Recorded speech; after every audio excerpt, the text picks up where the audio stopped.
Guys, luto na ang aking tuna steak na nilagyan ko ng papaya, green papaya.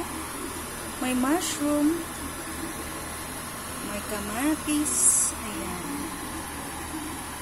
Ayan guys. Masarap siya. Luto na lahat ng luto na ang aking papaya.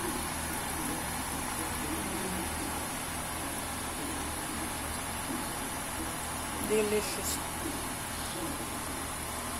It's my first time to try this recipe, guys. So, luto na siya. Tuna steak with green papaya. Sagata. Ayan.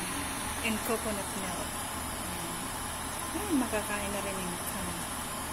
Ayan, yun lang guys. At maraming salamat sa panonood. Thank you all for watching. At mag-dinner na kami. Thank you. Bye.